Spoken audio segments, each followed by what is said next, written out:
Welcome into This Week in UNC Baseball with Coach Scott Forbes. I'm your host, Tommy Ashley. That's the other host, Matt Clements. We're sponsored by Johnny T-Shirt and JohnnyT-Shirt.com. The other young man on the screen you see there is head North Carolina baseball coach, Scott Forbes. Matt, I'm sorry. It's been a crazy time with Carolina basketball and all. But this is the fun times. Coach, Virginia series, you got lost 2 out of 3. But I'm going to start on a positive note. I felt like the pitching staff made some strides against the Wahoos. Is that fair to say? Yeah, I agree 100%. Obviously, they jumped Carlson pretty good. Carlson had been under the weather. I don't want to make excuses for him because he chose to pitch. And he was able to pitch, but he obviously wasn't two things. He wasn't his sharpest, and they jumped him pretty hard. But after that, I felt like everybody, for the most part, threw well. We're starting to figure out our bullpen. I feel like now we really do feel like we have a legitimate closer if we don't use him before the 9th inning. And Matt Poston, he's really emerged as a guy with an out-off-speed pitch and a good fastball. We thought it was going to be Peterson, but now we can use Peterson earlier. But again, you want to win every series, right? Of course. So we're unhappy about that. But that was a backs against the wall. We've been in those many times because, the weekend series, we say Sundays, you got a chance to sweep. It's the rubber match or you got to prevent from getting swept. And sometimes that doesn't matter if it's home or away. That's a character win for our guys. And I was proud of the way they fought back because that was it's hard to win that doubleheader, that second game after you lose that first one. Yeah, and watching those games, let's work back. We'll work off the win on Saturday afternoon, the late game, second game. Jake Knapp again. You mentioned Poston. What kind of growth did you see from them with their stuff? Or mentally, obviously they're coming together, but physically and what they were able to do against Virginia bats. I mean, Virginia can hit the baseball, and they showed it throughout the weekend, and then on Sunday afternoon, it's a dead stop for that offense. What'd you see? Yeah, if you look at the whole series from them swinging, they were ultra aggressive. They were up there to swing. And then after Carlson game 1, AC and Sandy just diced them. 16, maybe between those two, I know AC struck out 9, Sandy probably had 4 or 5. So we knew that they were pitchable. Obviously, they're very talented and great hitters. They hit mistakes.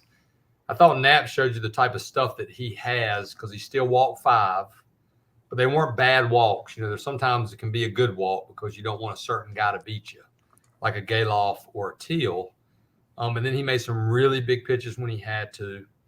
And he just keeps getting better. He hadn't had that full 6 days yet. So now he goes into that full 6 days rest. Well, he could have 7, depending on what happens at Pitt with the cold weather.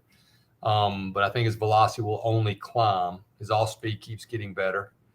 And normally he don't walk many people. So, I think he kind of scattered those walks because he didn't want guys to beat us. And Poston, honestly, he's one of those guys. That's why you coach. It's easy to coach an Alex White and Andrew Miller, the Dustin Ackleys. But, you get a guy like Poston, he had a good year at the junior college, but not great. His command would come and go. He was always a high-velocity guy, and a credit to him and Coach Gaines and all the work they put in. He got a little bit better in the fall, a little bit better. But if you'd have asked me, at the end of the fall, is Matt Poston going to be one of your top relievers, I would have said maybe over time. I don't know if he will be this season. And sure enough, man, he's been unbelievable. And he didn't have that split. That's a hard pitch to hit. Now his velocity is starting to climb in that. I think he reached back for 95 the other day. And he really fields his position well and holds runners. And I think that's so valuable in those later innings. So both of them, they're older guys, JUCO guys, but still a lot different pitching in the ACC and pitching against a team like Virginia. So I was really proud of both of them. Coach Forbes, how do you feel that Johnny Castanazi and Alberto Assuna are bouncing back, seeing live pitching with both being missing time in the preseason? Yeah, I think Alberto's first 20, 25 at-bats you can throw out. Even though you can throw his out even more than Johnny's because he literally couldn't even swing. He had a broken hamate bone, and when he got cleared, it was the first time he had swung a bat in 4 weeks. And we just put him in the lineup. Johnny was able to swing, but he couldn't face a machine at a high velocity or live arm. So his is more of a timing thing.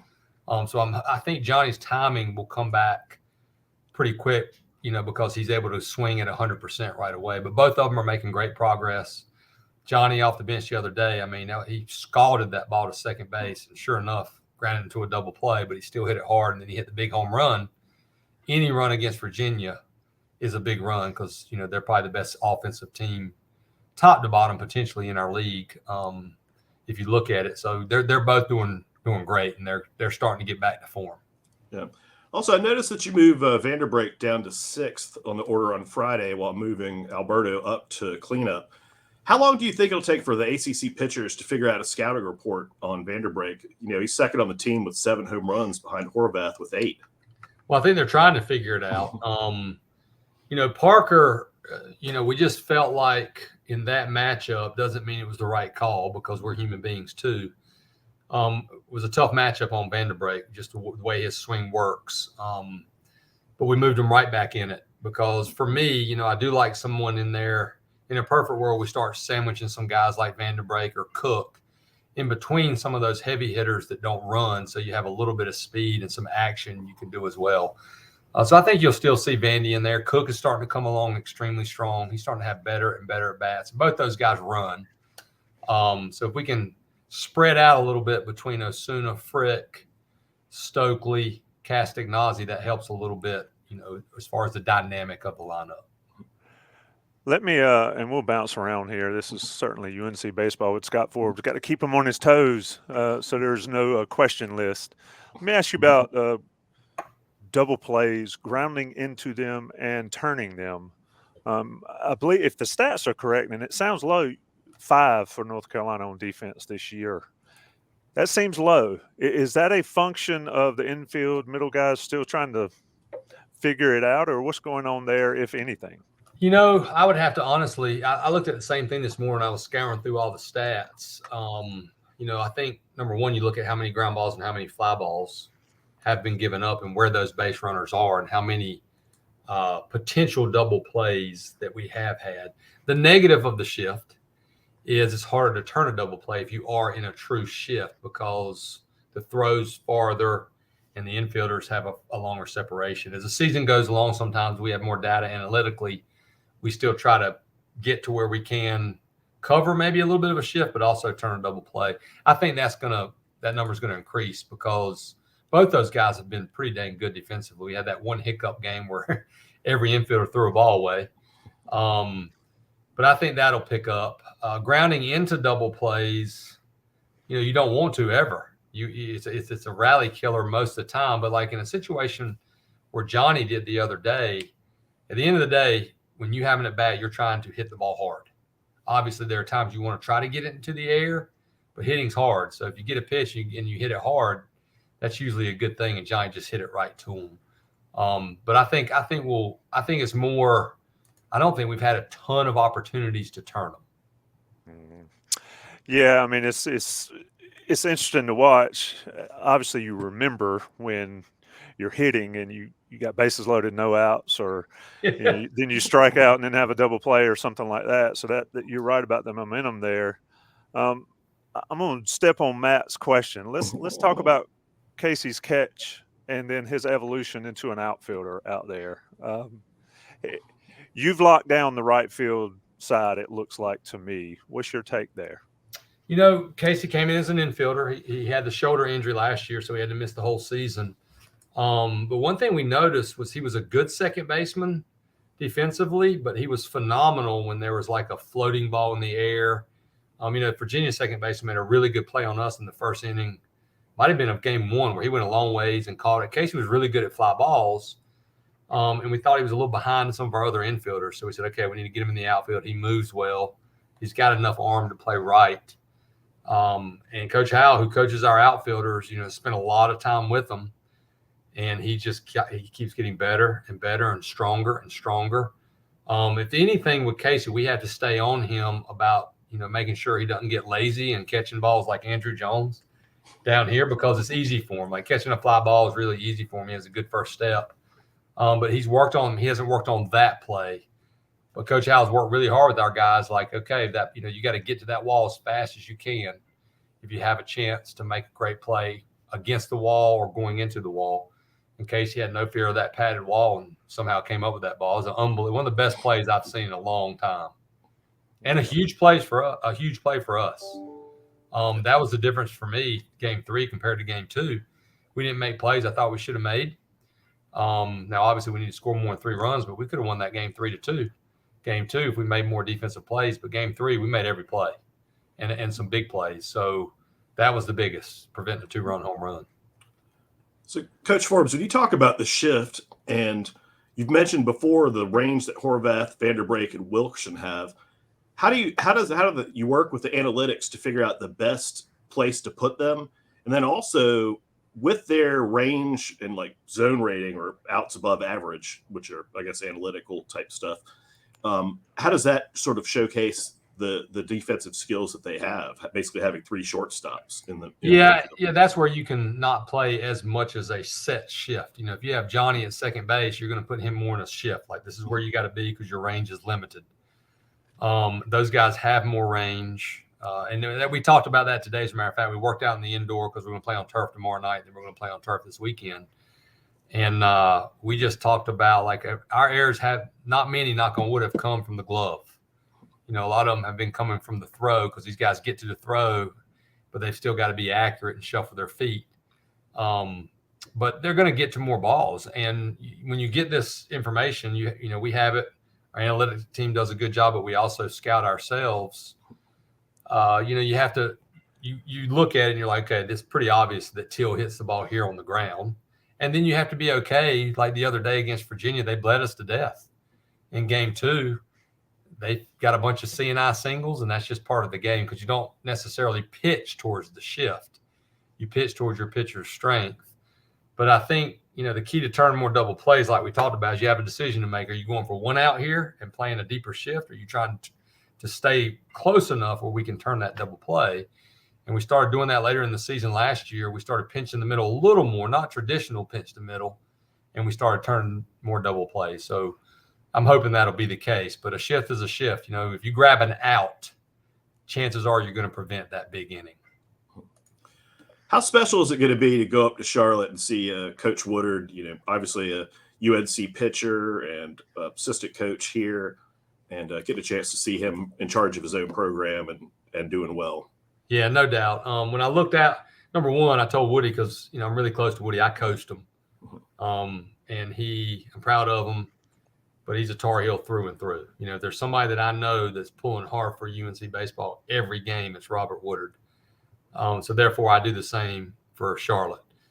And I know it helps him. It helps his program when a school like North Carolina comes there, but it also helps us. They're going to be a good team. I knew that they were going to have new turf.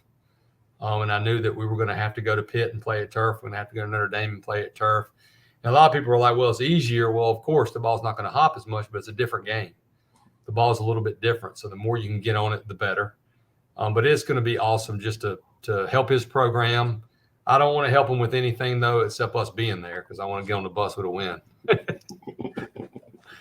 That's pretty awesome. You know, I've always thought, and you obviously feel the same, is that North Carolina needs to play North Carolina schools.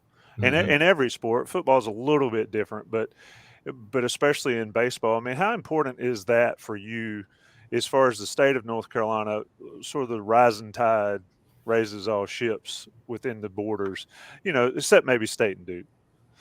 Well, you know, we're going to play State and Duke, you know, because of the league. And, you know, you as a coach at North Carolina, you have a choice, like with the East Carolina series. Okay, do you want to play good baseball and really good teams because they're good and they're a postseason team, and you got to be able to handle, you know, what you're going to get from passionate fans that don't want to lose to East Carolina, and I'm willing to handle that because I think either way, playing better teams make you better. We don't have to go on the road and play at Charlotte. We don't have to go on the road and play at UNC Wilmington. We can find another school, like you said, and give them a guarantee from out of state to come in here. But you want to try to play as many in-state teams as you can.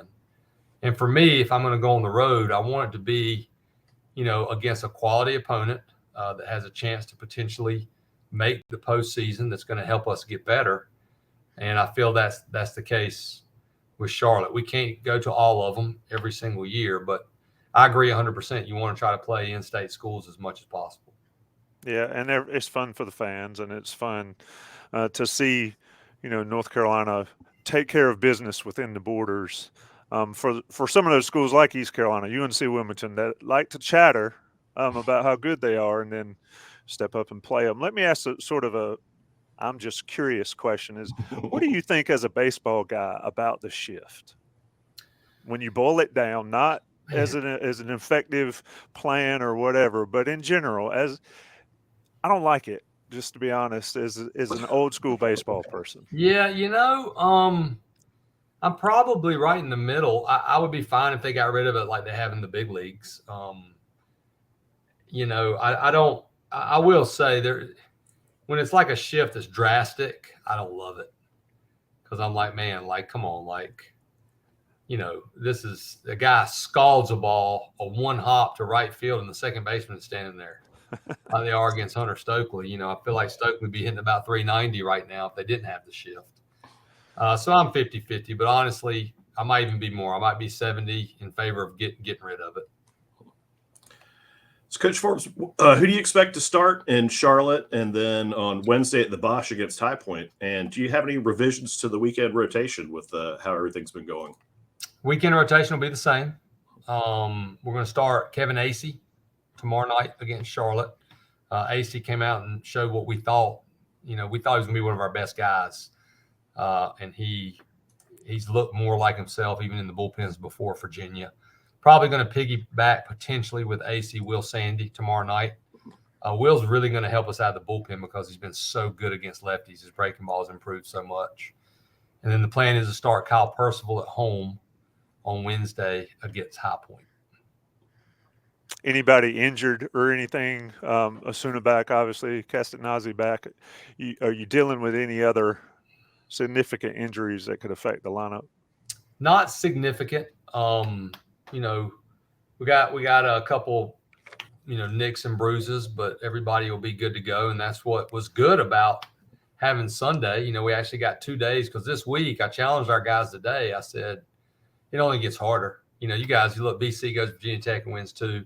Duke had a chance to win 2. Everybody in our league is good. The margin for error is so razor thin. But having that extra day, our guys could recover a little bit more. We're on spring break. And it's an awesome week ahead. We got Charlotte on the road. We come back, we play High Point. Then we get on a plane and we go play at Pitt. But it's also a challenging week. We'll get challenged a little bit with our toughness. And I enjoy that, especially early in the season, because you got to be tough to sustain our league for all these games. Yeah. When you talk about the toughness of the ACC, I mean, Pitt just gave Florida State all they wanted and, not letting them get swept. What's your scouting report on Pitt? I haven't done a ton. I've done some. They're going to be really good at home. They've been on the road a ton. It's always a tough place to win at. Just look at how good they've been at home since Bell's been there, especially, or just in general. They're good at home. They're physical. They got some older guys. Hess had been out, one of their best players. He's back. He can really hit. So we'll have our work cut out for us, and the weather's going to be an issue. Might play a doubleheader out there. It's going to be cold. So it'll be a normal ace. They're just no more like, there used to be a couple series where it's like, if we just play decent, we're going to win 2. You have to play a complete game from start to finish. You can't make too many mistakes. And you got to capitalize when you can offensively to win 2 out of 3 in this league. So it'll be a big challenge for us, but we're looking forward to it. So my fun, crazy question out of left field is, I'm guessing that Joe Jakonski's nickname is Cheesesteak. How did he get that nickname? That's Jesse, the younger one. Oh, Jesse. Jesse is Cheesesteak. They're brothers. Joe and Joe's another. Both these guys, man, they're really talented. Joe had a great fall, but he had mono.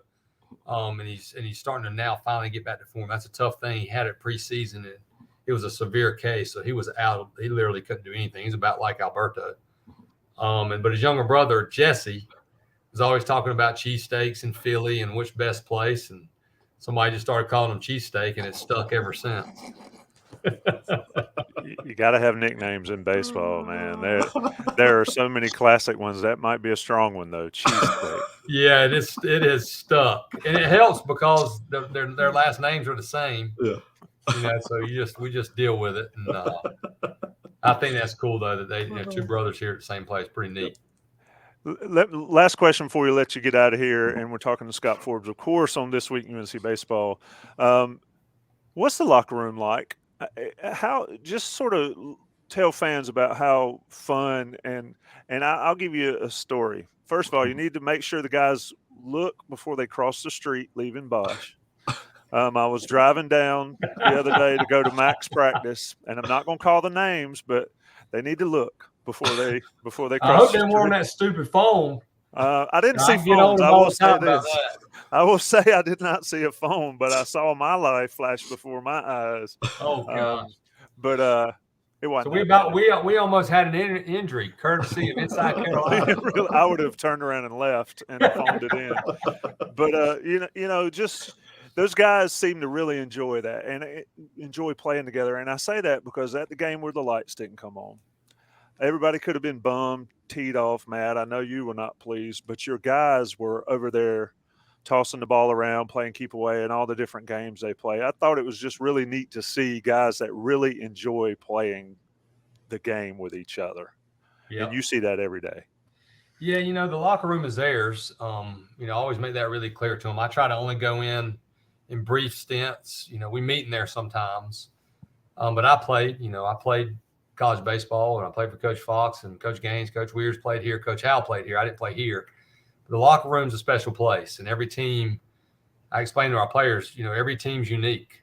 That's the neatest part to me about coaching is figuring out what you can do to help that team individually be successful, because this team's different than last year's team. Yeah, we have a ton of returners, but we have a ton of new guys, and some guys are gone.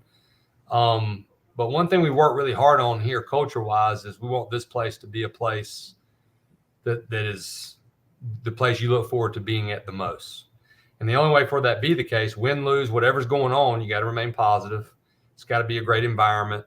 You have to have some perspective. Now, everybody knows when you lose a game, nobody's going to be like walking around with a cheese smile on their face. But when you play 56 regular season ones, you better be able to move on and enjoy the moment. It's not like football where you're playing one game a week. You got to move on from two big. I told our guys after we lost those first two, I said, well, what would we be doing if we lost the first, won the first two? We'd be trying to get the sweep. So our mentality should stay the same all the time. But that's a mark of a good locker room too, that those guys know, because I preach to them, like, I don't want you to play this game tight. I think kids now play sports too tight. That they put so much pressure. You got stuff. I tell them, don't get on that social media. Don't read any of that stuff. It's about your team and your teammates, because you're never going to be with them again. You get one season with them. And I think that's awesome, because that's when you have a good group. And as the season goes along, that closeness, you need it. And you need everybody, even the guys that may not be playing every day right now. There's a Mikey Midday somewhere that doesn't play for 25 games that all of a sudden you're going to need to put in the lineup. But if those guys are supporting one another, spending time with one another. I was watching today during spring break thinking to myself, man, that was a long time ago, but what a week. You got it made this week. You got 5 games. You can get sleep. We can do some team stuff. I think we're going to go watch Creed 3 as a team just to be together. But I think as a coach too, it's our job to help, build that part of your program. And then you have to have the guys that can do it, that lead it when we're not in the locker room. We've got some good ones. But you're right. I feel like this group is going to bring it every single day and compete. And that's the most important thing to me as a coach. Obviously, you want to win games, of course. But if you do those two things, you're going to win a good amount of them. Indeed. That is head coach Scott Forbes of the North Carolina Tar Heels, 12-5 on the young, well, not really the young season anymore. We're just moving along. Moving along. Charlotte, High Point, and at Pittsburgh this weekend. Coach, we always appreciate your time. That's Matt Clements. I'm Tommy Ashley. Be safe. Y'all have a great day. Thank you. Thank you.